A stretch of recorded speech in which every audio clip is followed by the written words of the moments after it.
Hello,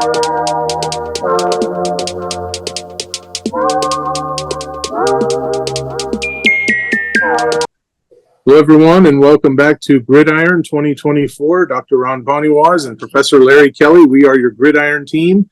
Larry Kelly is a member of the Luxembourg, Garbutt, Kelly & George law firm and an assistant baseball coach for Penn State Shenango, volunteer assistant for the Newcastle boys basketball team, former varsity baseball coach at Shenango, former ninth grade basketball coach at Newcastle, former private school coach. Got to get that in there.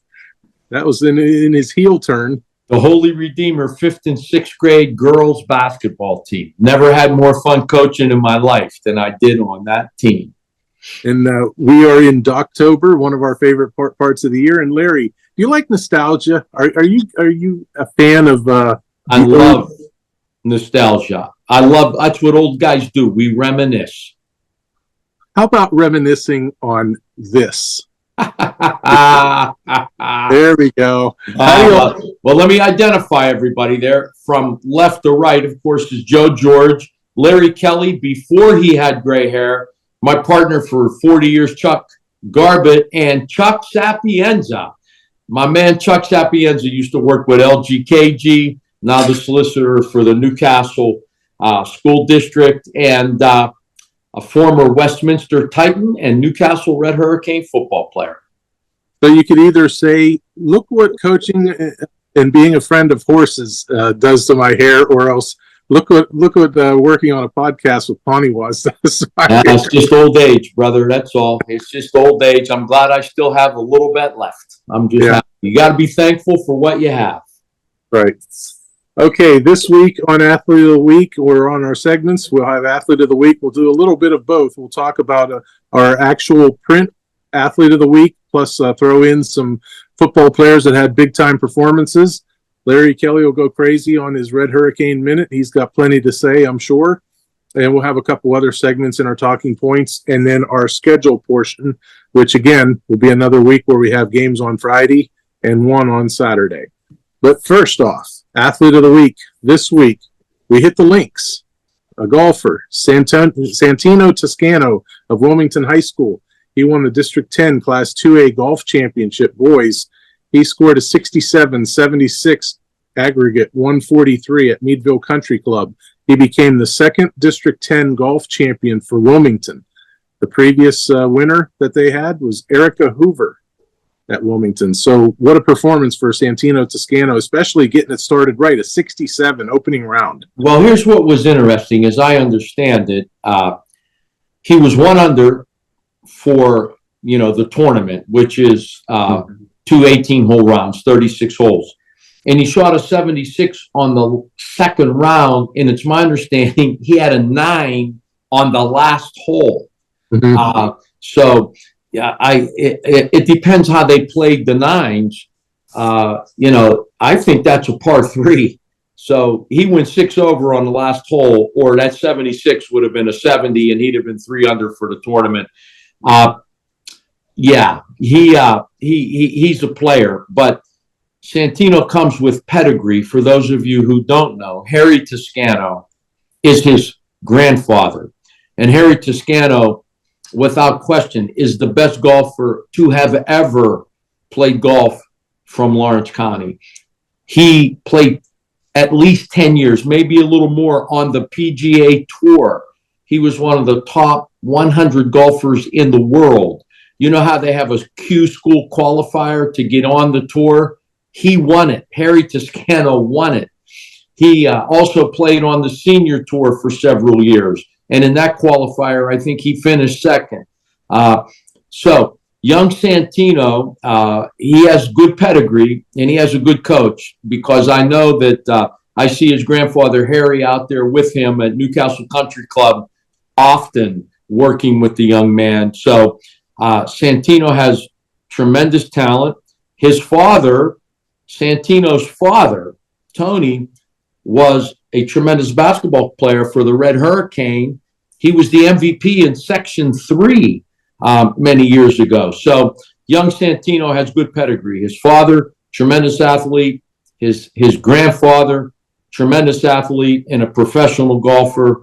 So well-deserved athlete of the week. If you can shoot 1 under for 36 holes, especially when you go 6 over on the last hole, that's pretty impressive. Yeah, you're right. One under par, or 1 over, I believe. Because he had a 67 in that opening round, and he was 5 under. After the first round, and I remember the information coming in. I thought, wow, he's in really good shape. After the first round. Well, he hits it about 300 yards, a lot like his grandfather. He makes every putt he looks at. He's a tremendous young man, and he's still an underclassman. If I'm not mistaken, Ronnie, he may be a sophomore. Mm-hmm. So this young man has a bright future in golf. Yeah, he is a sophomore. That is confirmed. And he's got the state championship meet ahead of him, which is in, I believe, another week and a half, 2 weeks, somewhere around that. Oh, yeah. And I expect him to make some noise. And again, he's only a sophomore. So this young man has a bright future ahead of him. And I know there's nobody happier for him than his grandfather, Harry Toscano, who, again, played on the PGA Tour for, I believe, at least 10 years, maybe a little longer. Mm-hmm. All right. And being that we are Gridiron, we are going to talk about a few top performances last week on the football field. 4 of them, four performances that span over 3 teams. First off, Chase Mitchelltree and Freddie Zettner of Wilmington in a 56-9 win over Reynolds. Mitchelltree and Zettner both scored 3 touchdowns in that win. Gino Mazzocco rushed for a touchdown and threw for 3 more in a 35-0 win over Burgettstown. He also passed for 144 and rushed for 26. And lastly, Lucas Santini threw for 3 touchdowns. Actually, 5 kids we're going to talk about. And Jack Miles, he caught 2 touchdowns and returned an interception for a score in a 47-16 win over Summit Academy. So our performances on the Gridiron were all Saturday based in terms of who performed well. That's quite a group of young men. Chase Mitchelltree's coming back from a pretty serious injury. He is the grandson of the legendary Bob Mitchelltree, also known as Mitch. And Gino Mazzocca has just been great all year. So, when he puts up a performance like he did last week, that should surprise nobody. So, yeah, these 5 young men certainly deserve the distinction. They suited up. They had their big boy pants on and had great games last week for their teams. We'll go with the Wilmington game first. They came into that game just totally owning Reynolds in the all-time series. They had that was the 31st meeting. In the previous 30 meetings, Wilmington had won 28 and lost all of 2. Wow. And they were 14-1 home, 14-1 on the road. So an even distribution. They just own Reynolds, and 56-9 just goes and improves that. Yeah, that's obviously that's ownership. Yeah, there's no question about that. And but that's Wilmington. They own a lot of teams in District 10. Ronnie, Reynolds isn't the only team that the Greyhounds have had their way with through the years. And Laurel getting a little bit of steam going. No, they got a lot of steam going. I told you, Laurel can be undefeated. They lost 3 one-score games early in the year, but it's not how you start. It's how you finish. It isn't how you're playing in September. It's how you're playing in December, and they're getting better every week. Doesn't surprise me though. Coach Cooper, he's seen the movie before. He knows how they end. Yep, Gang Green. They're on a roll right now, and being that you mentioned Brian Cooper, congratulations to Brian Cooper. He won his 100th all-time game Saturday in that 47-16 victory over Summit Academy. He coached, I believe it was 8 years at Shenango, and he's in his 11th season at Laurel, and he's got 100 wins. I admire men like him who can coach just about 20 years at the high school varsity level, because it's a full-time job. Having done it, it is a full-time job, and it takes a lot out of you. It really does. And anybody, in the old days, the guys used to do it 20 years all the time. You don't see many coaches staying in the business of high school varsity coaching as a head coach for 20 years. Yeah, and he does it in multiple sports. He's a varsity head track coach also out at Laurel. Yes, but that's not like coaching football and hoops. You're not breaking down the film in a track meet. You know, these football coaches, you're breaking down your film, you're breaking down the film of the other team. Man, it's a 10-hour day during the season. I think if you would ask Coach Cooper, track's not quite as demanding. No, but he is taken away from his family. You know, he goes on meets and practices and, you know. No question about it. And that's why I admire those guys who are able and willing to do that, because it certainly isn't for the money.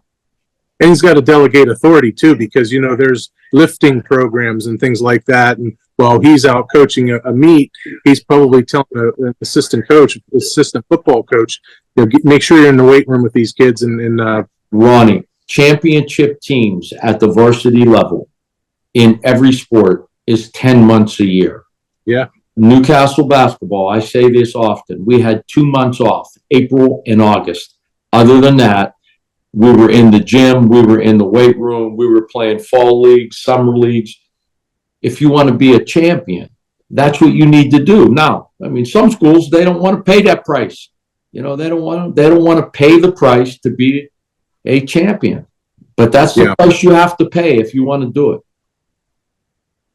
All right, that is our Athlete of the Week segment. We have Santino Toscano of Wilmington as our, for print purposes, Athlete of the Week. And then we recognized a few kids that performed really well on the gridiron last week. And again, they were Chase Mitchell-Tree and Freddie Zettner of Wilmington, Gino Mazzacco of Neshannock. And from Laurel, we had Luca Santini and Jack Miles. Coming up next here on Gridiron, we will have our talking points. Larry Kelly has 45 minutes blocked off to talk about the Newcastle football program, and we'll have a couple other segments as well in there. We'll do that next right here on Gridiron. There's one thing I learned growing up around here. People should look out for each other, be friends and neighbors that you can count on. So it bothers me when people who are hurt in automobile accidents get bullied by the insurance company. I don't let bullies run over my clients. I do what I was taught growing up. Step up, stand up, and speak up for those who can't. I'm Larry Kelly, and I'm a Newcastle guy.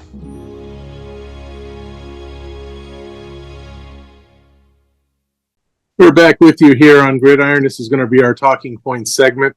Before we start, we have noticed a transition from there to there. Okay.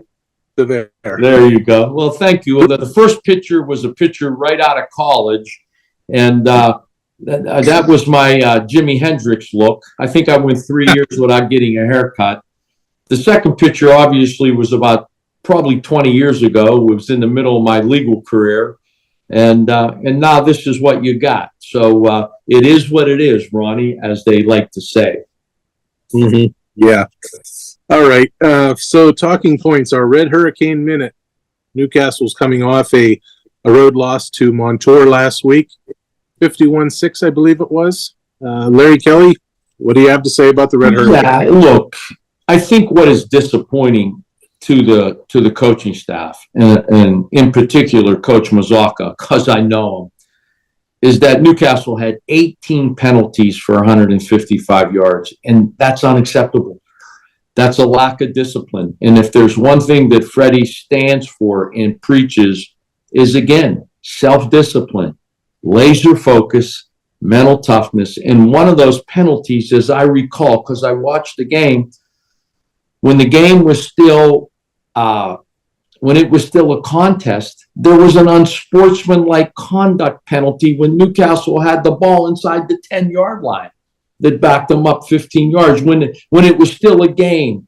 And yeah, those kind of things got to be making Coach Mazzacco nuts. And sooner or later, it's going to stop because he will make sure it stops. And my guess is, you know, Newcastle basketball, Ronnie, if you got a technical foul in a game, and truth be told, in my 12 years there, I can only remember 2. If you got a technical foul, you came out of the game and you never went back in. That was your punishment. And I'm sure that Coach Mazaka is going to follow the same lead. You know, you get an unsportsmanlike conduct penalty because you're acting up. You're probably coming out of the game and you're probably not going back in because that's who he is. Freddie and Ralph Blundo are very similar in their coaching styles. So, you know, and that game got out of hand. Newcastle gave up 259 yards through the air. You know, this isn't Air Coryell, Montour High School, you know, and that can't happen. So, disappointing loss, 51-6. The score speaks for itself. Yeah, well, let's transition a little bit to playoff push topic. We have 3 weeks left of the regular season. This is week 8, so we have 8, 9, and 10. I believe Wilmington is off in a couple weeks, so they have this week and next week. This week against Mercer and next week against Sharpsville. That's a big game for Wilmington, but the other teams, I believe, have 3 games left. This is it, Larry. You make or break. You know, you want to make the playoffs. You gotta put your best foot forward and get in the playoffs one way or another. You know, Ronnie, it's one thing to get in, but it's another thing to get in and with some momentum and an expectation that you're going to get something done. You know what I mean? And so just getting in, at least in my view, that wasn't enough. That wasn't my goal to make the playoffs. My goal every year as a head coach was to win the championship. I wanted to win it all. You know, making the playoffs is nice, and you got to do that before it gives you a chance. But I never went into a playoff run without thinking and making my team believe that we were of championship caliber and we're in it to win it. We're not just happy to be here. There's a difference. And I think that's what these coaches at this point in time are probably preaching. You know, it's one thing to get in, especially when they take 3-4 teams most of the time. But it's another thing to get in with momentum and some expectations that you're going to make some noise once you get there. If I looked at the playoff criteria on the WPIL website, I believe for all of our local conferences or classifications, they take 2 schools per conference and then 2 additional wild cards from the classification. So, for example, Parkway Conference would get 2 playoff participants, and then the remaining conferences overall would get 2 total wild cards for Class 4A. So you're telling me that if Newcastle doesn't finish first or second, there's a chance they don't make the playoffs. There's not 4 teams from the Parkway Conference guaranteed a playoff spot. If I'm looking at it right, it says two teams from each conference and then 2 wild cards per classification. And how are they going to determine those wild cards? Total records? Could be conference record. It could be eye test. It could be quote unquote Gardner points, I guess. Your guess is as good as mine. Well, I mean, then Newcastle got to beat West Allegheny this week, because if they finish 4th and West Allegheny finishes ahead of them, West Allegheny would get the first wild card, and then there's a chance some other team from some other conference would get the second one. So what you're telling me is this a big game this week? Is that home or away? This is the final leg of the gauntlet, road gauntlet. They're at West Allegheny. Wow. Okay. Well, that's going to be tough. It's going to be tough. And now, we had some injuries last week. I know Kyrell Harris, the quarterback, didn't finish the game. He was injured, and Nate McKnight had an injury, and I'm not so sure he played much at all last week. So you got to get healthy. Yeah. Now here's the question for you, Larry. West Allegheny's coming off a game against Aliquippa. Naturally, Newcastle was sky high for Aliquippa, you know, as any team is. You know, they're the gold standard, is what all coaches would say, and they were geared up and prepared for them. Well, West Allegheny was geared up and prepared for them too last week. I believe they lost 19-0 or 19-7, so they battled them. You know, they could come out against Newcastle just flat as hell. And, you know, they were sky high last week. The air could be out of that balloon. Who knows? It could. I mean, there's always that possibility. But they're playing at home. It's probably a homecoming game or something to that effect, because we're in the first week of October. And it sounds to me, if they held Aliquippa to 19 points, West A got a pretty good defense. And, you know, it's true in all sports. Offense may take a night off, but defense never does. Right. So, this is going to be a tough test for Newcastle, especially if Kyrell and Nate are not in uniform and ready to go. Mm-hmm. And lastly, let's talk about Guardian caps. They are they're shells, for lack of a better explanation, of wearing them on helmets. Last week, Rochester had a young man get hurt in their game at Shenango. Remember, Rochester's head coach, Gene Matsuk, is a Shenango graduate. Carter Mason is a young man that got hurt. He's got a brain bleed, life-flighted, I believe it was. Larry, just your thoughts on Guardian caps. I believe he was wearing one, is what I was told. Should they be mandatory for all kids to possibly, almost like a seatbelt? Maybe they don't always save your life, but they're a preventative measure, and you should wear it. Should Guardian caps be held in that regard? If I'm czar of the world and czar of the WPIL, they're wearing them. All the kids are wearing them. And, there's no downside. Maybe the helmet doesn't shine as much, but this isn't what this is about. A brain bleed is a very serious condition. As a lawyer, I see them in violent automobile accidents causing collisions that have significant head injuries. And when you got a brain bleed, oftentimes they got to go in there and drain the blood from your brain. So there's brain surgery to follow that. The collisions today at the high school level are violent. The game is faster because you're playing on turf instead of natural grass. The kids are bigger, they're stronger, they train year round. The collisions are more violent, Ronnie. This is high school football, man. You got to protect them. That got to be the number one issue, is the protection of the student athlete. And what's the downside? What, your helmet's not as shiny? Really? Is that a reason not to? Right. It doesn't affect anything else. It doesn't affect your vision. It doesn't affect. They're really light, as I understand it. It's like a styrofoam cover, so it's not providing significant weight to the helmet. So I don't see any downside, Ronnie. Yeah, I totally agree, which is very, very shocking, because you and I hardly ever agree. We don't always agree. No. And we agreed on something in between segments, and I don't even remember what it was right now. I don't remember either. Yeah. I don't remember what I ate for breakfast. So, yeah, we don't want to go down that road. So the Guardian caps, yeah, we agree on that. That's but here's the thing: how expensive are they? We talk in basketball season how people want the shot clock, and okay, well there's going to be a fee. They're not free, so you have to pay for it. Well, Ronnie, it doesn't matter when you're talking about safety. Guess what? Charge an extra $1 for admission at the game instead of charging $5. Charge $6. And if somebody wants to know why, tell them because we want to protect the student athlete. Yeah. I don't know what the efficacy of it is. I don't know what, if anything, has been studied to determine what, if any, protection it does provide. But here's what I know: in every NFL practice, they're wearing them. So that tells me something. Yeah. Absolutely. Yeah. So our thoughts and prayers go out to Carter Mason for a speedy recovery.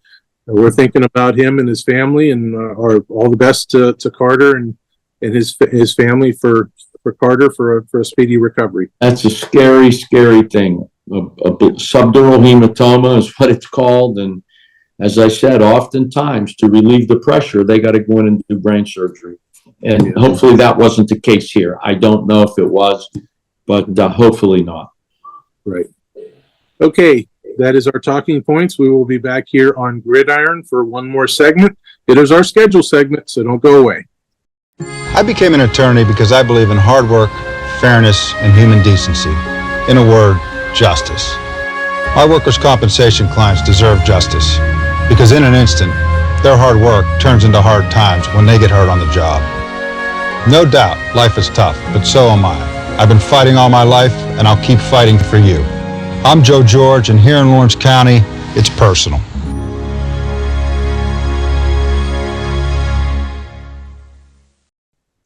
We're back with you here for our scheduled portion this week. We have games on Friday, October 11th, and one game on Saturday, October 12th. First off, we have on Friday, these games are all 7 p.m. Newcastle 0-2 in Parkway, 4-2 overall at West Allegheny, 1-1 in conference, 1-3 overall.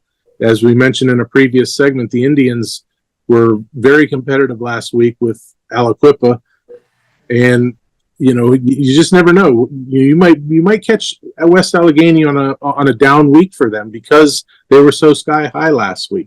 I'd be anxious to know who beat them. You say they're 1-3 in conference. Have they played them on tour? No, they're 1-1 over in conference, 1-3 overall. Oh, 1-3 overall. Again, we don't know who they played, but listen, traditionally, West Allegheny has been a good football program. They had pedigree. Bob Pelko was there for years, and when he was there, they were the class of the WPIAL in the classification that they played in. So this is going to be a tough game for Newcastle. And again, you may be when you talk to Coach Mazzocco in your pregame, find out about the health of Nate McKnight and Kyrell Harris, because we need those two young men on the field. Yeah, I will definitely do that for sure. Larry Kelly, we have, as you would know, you're very familiar to this. We have the Revell Cup coming up next. Ellwood City 4-0 in the MAC, Midwestern Athletic Conference, 6-0 overall at Riverside, 3-1, 4-3. Choose carefully because you might be denied admittance back to Ellwood City. My kids went to Riverside, so I was always a Riverside rooter in those games back in the day. But this Ellwood City team is tough, man. They're the real deal. Once again, last week, I think it was New Brighton. They just Mohawk beat New Brighton. Ellwood, who did Ellwood have last week, Ronnie? I know they beat them up pretty good. No, they beat Western Beaver 26-20. Yeah, well, but that was a big win. And my point is, I meant to say they beat a good team last week, Western Beaver, because that was probably the toughest team left on their schedule. But when Riverside plays Ellwood, it's always a very hotly contested game. It's a real rivalry. It really is.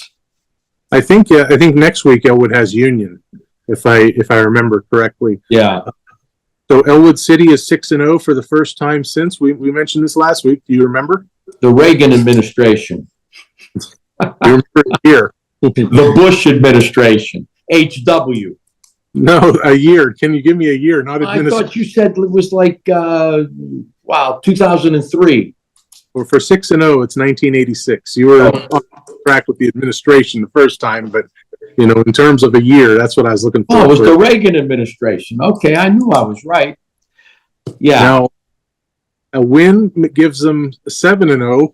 Yeah, can you guess when that was the last time they were 7-0? Probably never. Maybe it has to be 86. Again, that was Jimmy Rankin, and that might have been, as I said, Al Perenni was the quarterback on that team. They had some good teams in the mid-'80s. They did, and I followed him because Al Perenni, the quarterback, was my wife's first cousin. So, and Jimmy Rankin, who went to North Allegheny, had a tremendous career both at Ellwood and at North Allegheny. Well, you were closer to being right on your first guess than you were to the second guess, in terms of what you said. So when was it? When they were 7-0? 1944. Oh, wow. Oh, my God. Wow. God, that was FDR, wasn't it? Franklin Delano Roosevelt, who, by the way, I'm going to be playing that role at the Newcastle Playhouse in the musical Annie. So I'll make sure you get a good seat for that, Ronnie. Okay. You were. Sun will come out tomorrow. Bet your bottom dollar that tomorrow there'll be sun. You'll enjoy it, Ronnie. Come and see it. You ever been to the Gong Show or seen it on TV? Yeah. You want to gong me? You can do that, but you're not the director of that groove ship. So, all right. But this is a rivalry game, and in rivalry games, what do you do, Larry? You take that 6-0 and you take that 4-3, and you throw it out. Riverside got a tough sled here, though, Ronnie. This Ellwood team is good. They're really good. They're really good, and I think they're going to run the table the rest of the year. The only team that I thought that was left on their schedule that could beat them was Western Beaver, because Western Beaver was good. They had a good quarterback, and Ellwood took care of them last week. Yeah, you know the old adage, or the old saying, Elijah Palmer McCain, he's the real deal. Christopher Smiley, a great quarterback. Well, that's offense.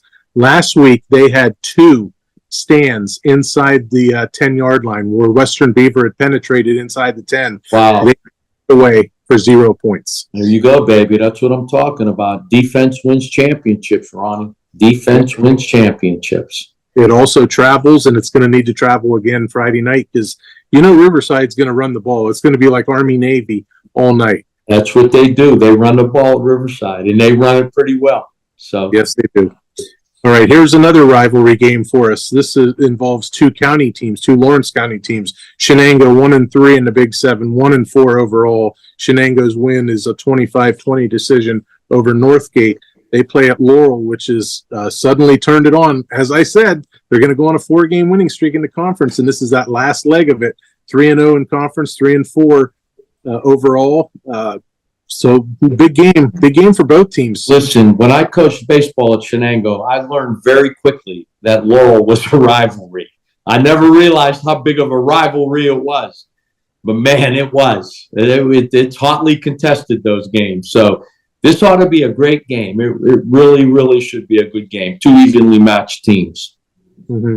Yeah, and Laurel still has Neshannock and Southside Beaver on the schedule coming up. I'm not sure if that's exactly how it plays out or if it's vice versa. But last week, Southside Beaver, boy, they really had a tough game. I was shocked when I saw the score. They beat Northgate 36-35 in overtime. Wow. Yeah. Southside Beaver, those guys are tough. They used to be in our section. Those are tough kids down there. And that win that Shenango had against Northgate is looking better because Northgate's a good football team. Yeah, they certainly played Laurel tough, lost 7-0. By rights, looking at the score, they could have beaten Southside Beaver. Sure. Yeah, they're a good football team. Freedom 1-3 in the Midwestern Athletic, 2-3 overall. At Union, 1-3, 1-5. Well, okay, Union. The Scotties won last week. Beat Beaver Falls. Nothing succeeds like success. So let's hope they can keep it going this week against Freedom. I like Union's chances. I do. I do. Did Beaver Falls have a lot of graduations last year? Because they were really good last year. Well, yeah, they were in the Whippeal Championship game. They got a new head coach, Nick Nardone, retired, and they're playing a lot of young guys. I spoke to Rick Mancini. He's a judge, and he used to be the head football coach there, and they're playing a lot of young guys at Beaver Falls. Mm-hmm. Neshannock 3-0 in Big 7 play, 6-1 overall, coming off a 35-0 road win on Saturday against Burgettstown at Southside Beaver, which is 3-0, 5-1. And as I mentioned, they had a dogfight last week against Northgate, took it to overtime. So here you got a little bit two opposite ends of the spectrum. You got Neshannock, which played on Saturday, so they get started a day later on their preparation, and you have Southside Beaver, which was taken to the limit and went overtime on Friday. Southside Beaver's tough. They're tough kids down there. So, Neshannock is the better team, but they better not take this game lightly. And I'm sure they won't. Coach Rosano isn't going to let that happen. But Southside Beaver, those young men down there come to play, and I don't care what the sport is. They're tough kids. Mercer 0-3 in District 10, Region 1, 1A, 2A, 1-6 overall at Wilmington, 2-1, 4-2. The Greyhounds are coming off a 56-9 win over Reynolds, much needed because the prior week they lost 38-0 to Farrell. Wilmington's in good shape here. Get another win, build that momentum because next week they have Sharpsville, which is right at the top of the rankings. Yeah, and they're getting healthy. Like I said, Chase Mitchell-Tree, tremendous running back. He injured his foot earlier in the year, and he looks like he's back, and he's back healthy, and that'll help Wilmington because we know they like to run the ball. Mm-hmm, sure.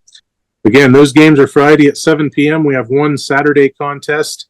Saturday, This is a 12:30 p.m. game. Mohawk 3-1 in the MAC, 4-2 overall at Western Beaver, which is 3-1 in the MAC, 4-2 overall. See, when you get to this stage of the season, things are just going to work themselves out. You've got Ellwood City at 4-0, which has already beaten Mohawk and has already beaten Western Beaver. They need to keep winning, and they're in fine shape. This will be a good game. This will be a good football game. But Mohawks, they put it together. But these are two evenly matched teams. Big game for both of these teams. Big game. Neither of them, I think, are catching Ellwood City, but this is for second place. This is for seeding. This is for a guaranteed spot in those playoffs. Big game. Western Beaver's really good. Javen Peel, their young quarterback, he attends Lincoln Park, plays at Western Beaver via a cooperative program. And they have other kids, I think, too, that attend Lincoln Park, but elect to play for Western Beaver, as Lincoln Park does not have football. Yeah, no, they're tough, and they gave Ellwood all they can handle last week. So, two evenly matched teams, big game. Probably, it's a big game. Mohawk, this is the biggest one they have left, I'd say. Yeah, because they've already played Ellwood, and then they will have played Western Beaver here. And I think next week, we're speaking about Mohawk. I'm not sure who Mohawk has next week. They played New Brighton last week, almost positive. So possibly they played New Brighton. They beat them 33-19. Yeah, 35, something like that. 35-19. I'm sorry. Yeah. So yeah, we're in that part of the season, which is why we spoke about it on Talking Points. The playoff push. You got more games behind you than you do in front of you. So this is the key part of the season. Every game is important. Every practice is even more important. Well, you want to get better, Ronnie. That's the key. As the season progresses, you want to get incrementally better with every passing week. That's the goal. That's the goal. And then, if you're playing your best football, in November, because that's when it starts, you'll have your best chance to make some noise in the playoffs. Okay, Larry Kelly, anything else you'd like to say as we enter week 8? Always a pleasure to be on the award-winning Gridiron Show. I want you to make sure that we got a little streak going here, but a lot of second place finishes. If we don't get a first this year, I'm going to blame Pete. Pete might get jettisoned. Sirianni, he may have to go. Listen, the Jets fired their head coach this past week, right? 3 weeks, 4 weeks, 5 weeks into the season. Sirianni's had this show going for 5 years, so tell him we don't win it all this year, he may be in trouble. Yeah, well, you never know. But this is October, and you know what October means? It is banquet night, or banquet month. This is when we get our certificate for our award from last year. All right, well, let's get it done, and just make sure you send one up to 315 North Mercer Street, because I always wanted to be a journalist, and now it's nice to say I'm an award-winning journalist. There you go.